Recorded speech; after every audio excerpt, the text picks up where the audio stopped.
Hello and welcome back to my channel. Today I've got another video for Trinity. Today's video features a lot of coloring.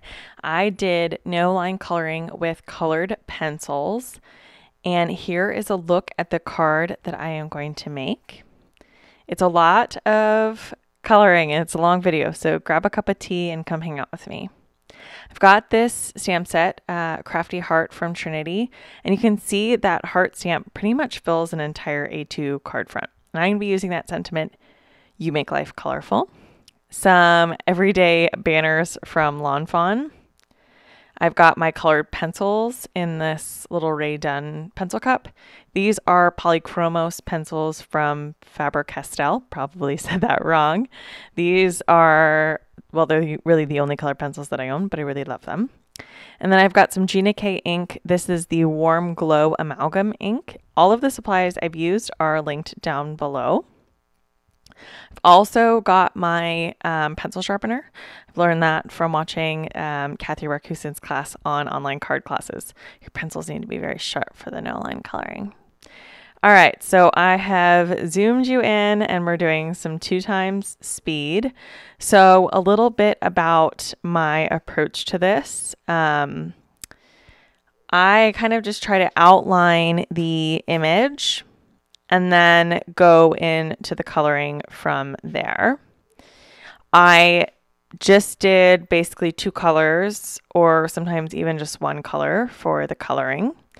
And I just picked rainbow colors and reused them multiple times. There are a ton of little images on this card, and that is why it took me so long and why this video is so long. It took me about an hour to do all of this coloring. And to be quite honest, this was like a huge time commitment for me.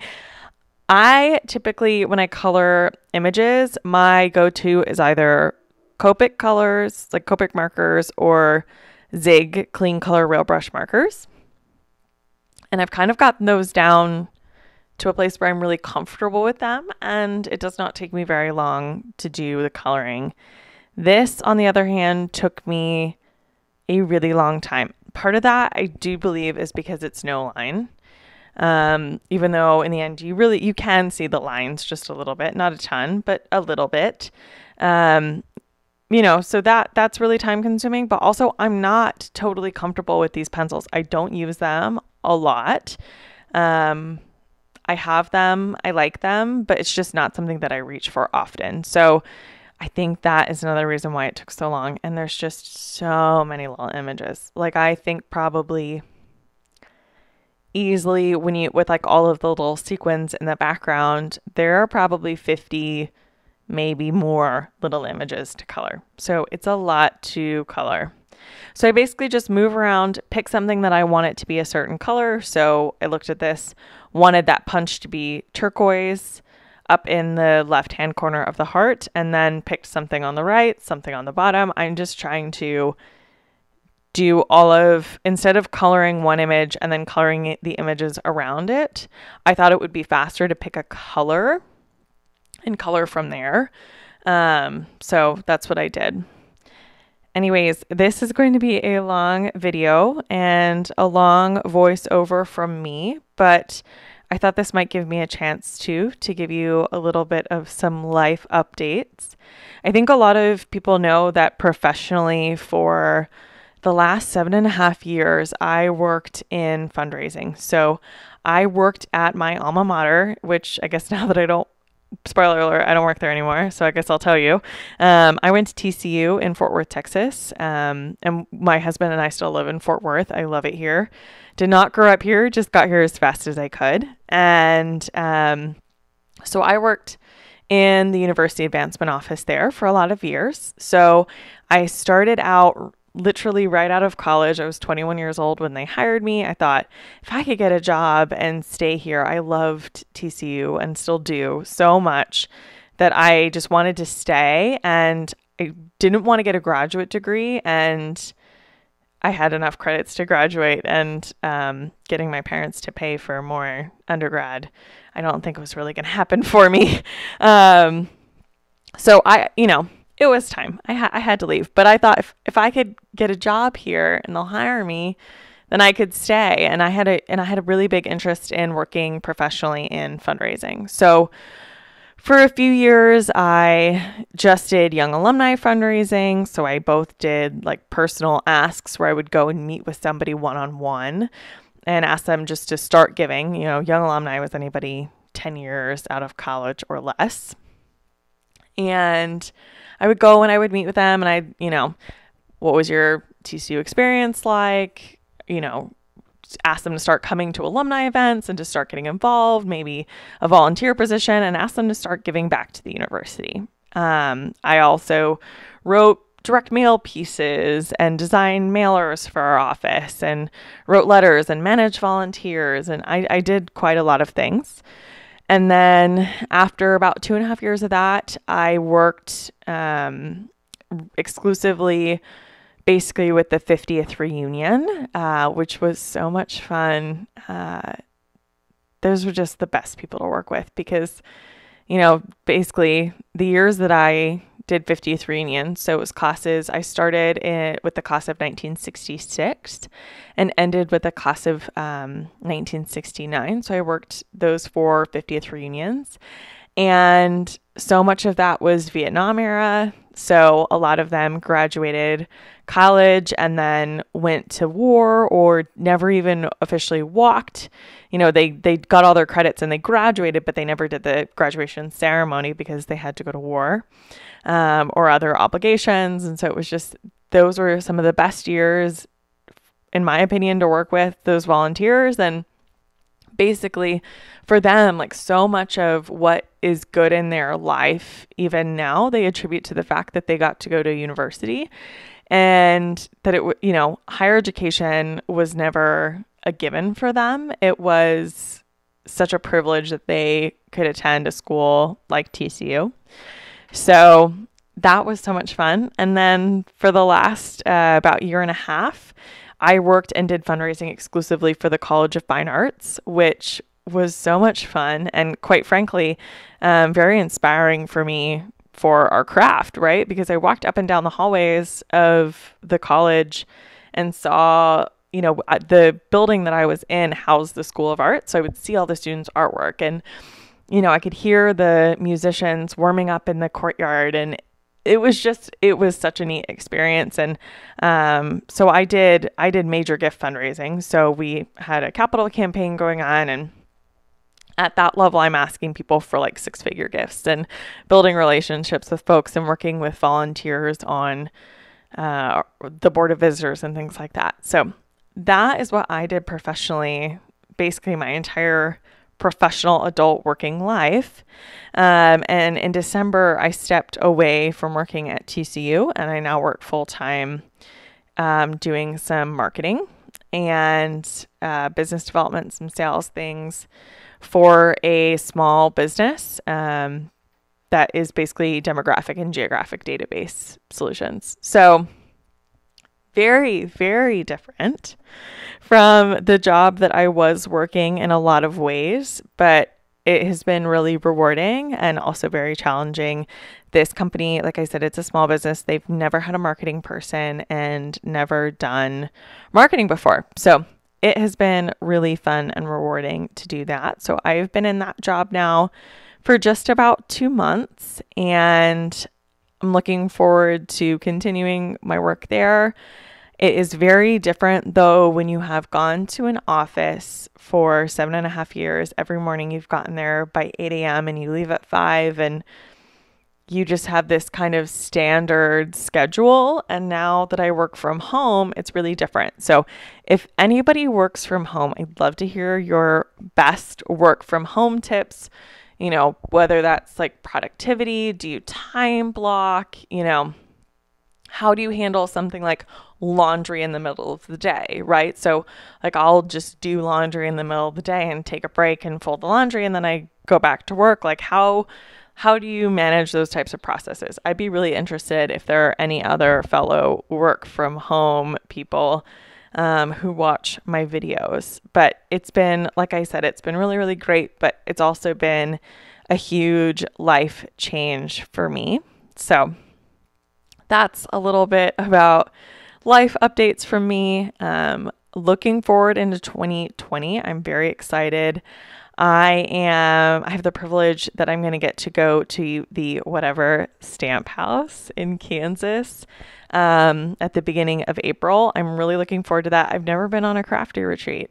It's one of these things where I think part of it, because of my age and like stage in life. So I'm 29 and I don't have any friends like that are my age that craft, because most people are either knee deep in work, or a lot of people my age are getting married, starting to have kids, don't have time for that, don't have an interest in it. Crafting is just not something that they would really want to do with their day. And so I don't have a ton of crafty friends. All of the crafty friends that I have, I've met on the internet, you know, and we communicate through Instagram and YouTube, and that's just totally not normal. But I'm excited because it'll be the first time I ever get to go and like sit with a group of women and all craft together. And I'm fairly certain I'm the youngest person going, and I really don't care. I just think it's going to be so much fun. So it's the whatever crafty retreat, and Lori Wilson is coordinating that, and Nicole Spohr is one of the teachers, and Lori Craig, and I just think it's going to be a total blast. And it's really, really awesome. The owner of Trinity Stamps, she is also going. She's actually the one who told me about it. She posted it. We have like a Facebook page for the design team that we can all, like a closed group, I guess you could say, that we all communicate through. And she posted it. She's like, does anybody want to go with me? And I was like, actually, yeah, I really think I do. So I'm very excited for that. So that's going to be the first weekend in April. If you have any crafty retreat tips, let me know in the comments down below. I am very lucky I can drive. And so kind of good, kind of bad, because my limitations on what I can bring is the size of my sedan. And obviously I know that I should not bring that much, and I should not bring that much.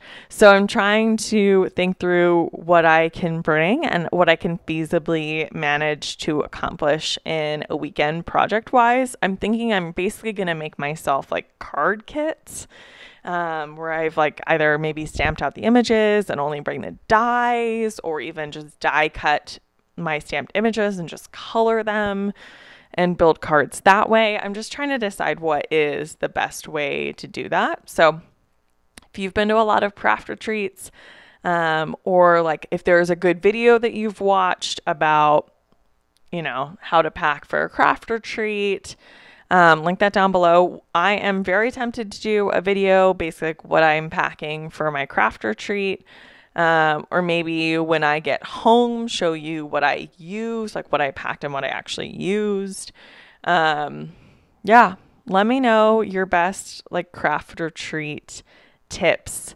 I'm sure that there are a lot of ladies who watch my videos, and gentlemen who maybe go to crops, or have been on crafty retreats. So I am really, really looking forward to that.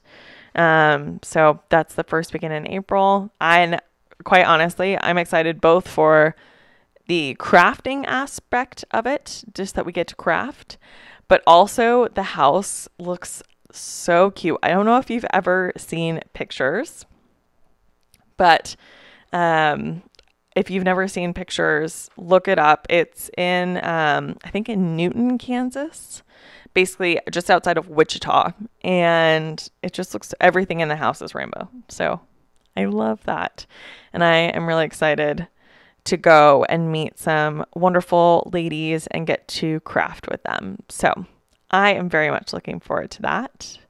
That's definitely been on my craft kind of bucket list, was to go there, but also just to maybe go on a craft retreat and try to find a crafting community that I can connect with in person, especially now that I work from home.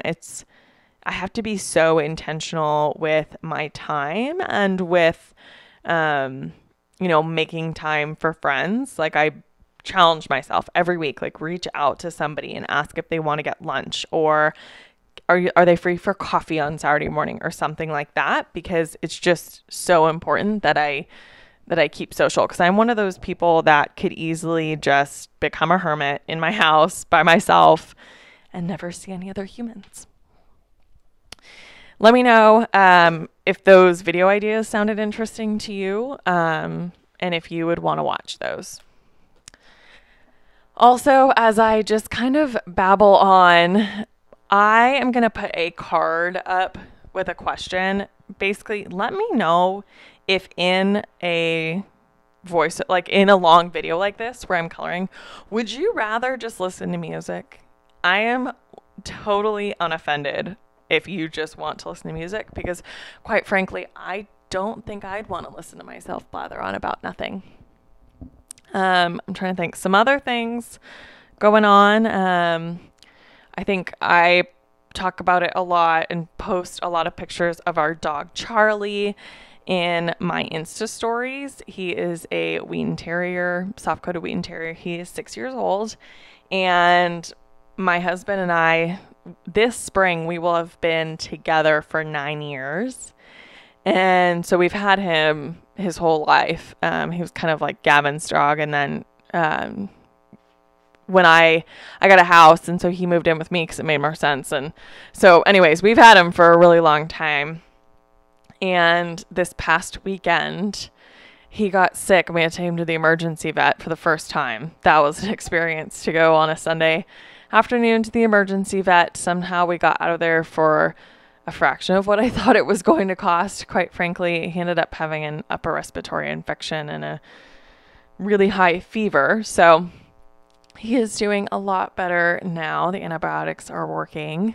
But that was just such an adventure. And I think Gavin and I laugh that Charlie has like prepared us for children having a dog. And especially, I don't know, our dog is very needy. And he has like really bad allergies. So we have like other health things with him. So having a dog has totally prepared us for having kids one day. All right, back to the cards. So you can see we are 17 minutes into this video, and I've probably done, two-thirds of the coloring. It is a lot. This is a lot of coloring. This is one, put on if you're going to color this stamp, or a stamp of this size, this is one where I have been rewatching The West Wing, which has been an experience, because the first time I watched it was when it was on air. I was just talking to my oldest brother about this. My oldest brother is 33. And so we were having a conversation about how like we watched this growing up, and it was a show that our family watched together. Even though I was a kid, there was probably a ton that went over my head and I did not understand. It was still very informative and educational and just super interesting. But now that I'm an adult and can vote, and it's been really, really fascinating to watch that show. And I just love Aaron Sorkin and his writing style. Like if I can watch a Sorkin show, or maybe I'd watch that over anything else. I like his sense of humor. So anyways, I think I watched like an episode and a half of The West Wing while I was coloring this, because this did take me a long time. I don't know if I've said this already. This is sped up to be like doubly fast. So it is a long, long process to do all of this coloring, but at the same time, very fun. So there's a lot of little dots, and I didn't say this before. I just colored those in black because I wanted there to be something really dark on the background to make these images pop a little bit more. So I colored all of those black, and then there's a little binder clip. So I color the binder clip black as well. I really liked doing this snow line coloring. I really like how it turned out in the end. I do like working with these colored pencils. I think it just makes for a really pretty, soft kind of image. Colored pencils have such a unique texture that, nothing else is like it. So I do really, really like how this turned out. And I want to do more no line coloring in the future. I don't think I am good enough to do watercoloring, no line coloring. My watercolor skills are not that great. I've said this before in videos, but it was basically like my crafty resolution for this year to do more watercoloring in 2020. But I also want to try, I do think maybe it'd be a lot easier with zigs. Let me know if you have done no line coloring with zigs. I know Nicole Spohr does it quite a bit in her videos. And so I'm happy that she is one of the teachers at this crafty retreat, so I can, ask her some questions about that. So at this point, it is basically like final touches. So filling up the background in between all of these images are little sequins. So I'm just trying to color these in and go around and just where, I don't want a blue sequin next to something that is blue. So I'm trying to strategically place these around so that they're not all the same colors right next to each other. So I'm just going in and doing a color at a time. If I had thought this through before, I probably would have colored these in while I was doing the coloring for all the other images.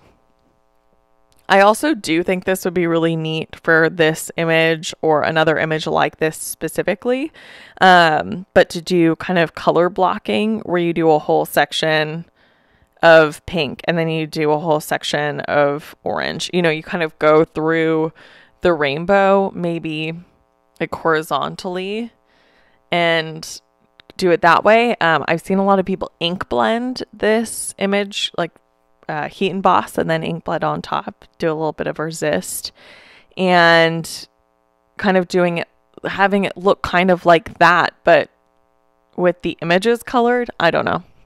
An idea for the next time I play around with this stamp, which probably I will color this again during the Daily Marker 30-day challenge. So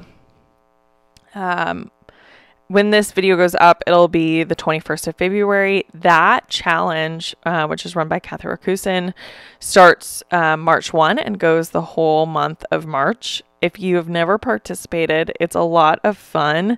There was once, and I'm tempted to try this again, but that was a little bit bananas. I once during the challenge made a card every single day with the images that I colored. And so I would, back then, because I was working out of the house, I would like wake up really early, color all of my images, try to make a card in the morning before work. But if I couldn't, lots of times I would go home for lunch. So I would like go home, finish the card at lunchtime so I could get it up on Instagram. It was a little insane. But it was so much fun. And at the end of the month, I had all of these cards that I had made, and there were so many that I loved. I did like a whole week where all I did was those little agenda stamps for Mama Elephant. And anyways, I highly suggest participating in that, especially if you want to grow your coloring skills. That challenge really made me comfortable with Copic markers, and just playing with them, basically almost every single day just made me so comfortable using them. And now they're my favorite coloring medium. I am just wrapping up this final coloring. I know this has been quite the process. And then we will move on to doing the greeting. So the greeting is something that I had a little bit of fun with.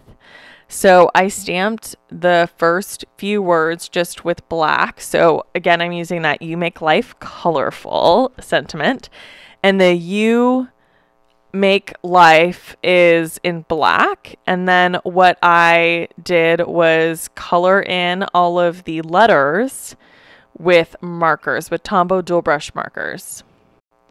So I just picked out a rainbow color scheme. These markers come from the Brights and the Pastel collections. I will have them linked down below, of course, those two little packs. I love these little markers. I think that they're so much fun. The colors are so vibrant. I don't think I've ever had markers where the colors are this vibrant. So basically what I do is I just color each little letter individually and kind of overlap them a little bit so it blends. But this was so much fun, and honestly, this did not take that long to do. Really probably just like 3 or 4 minutes. And at this point I had already invested an hour into the card, so I might as well color all of the little letters individually. And I do think that this makes a really fun statement on the card. You could also color your whole image with these markers, and so that way the coloring mediums would match. It does not bother me that there is marker and the rest of the card is pencil, because honestly, this basically, in the end, the way that it's being stamped out looks like ink, but it's just marker. So just going through, stamping out these final letters. And then I just clean this really well so that next time there aren't just a bunch of marker colors on there. Although I do think that this stained my stamp, but that's okay. So now moving on, I've got that Lawn Fawn banner die, and I'm going to use that to cut out my sentiment. And then I'm also going to use a rectangle die to cut out my heart there so that I can back it with some black cardstock, which you'll see here in a second. So just going to die cut that out. And then here I have got, you can also see I've done some die cutting. I've got my black cardstock, and I also die cut a banner in the black, just the next size up Lawn Fawn banner, so that I can also back that banner, the white banner with the black banner, just so that everything kind of pops and stands out a little bit more, because I've done all of this rainbow coloring. I just want, you know, a dark background so that all of the colors just pop when you look at it. So now that I've got those adhered together, I'm going to take some foam tape, put that all over the back of the panel that I have colored, and then adhere that down onto the black cardstock. So you can see that here. So I've got that die cut out panel, lots of foam tape covering that, just that there is some dimension to the card. You don't have to do that, but I love foam tape dimension. And then I've got this little banner. I'm also going to add foam tape to the back of the banner and then line that up on the center of the heart.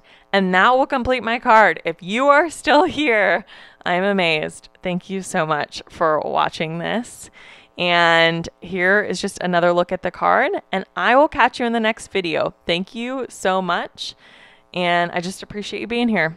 Please subscribe if you want to see more from me, and here are some extra videos if you want to keep watching my videos. Thank you so much.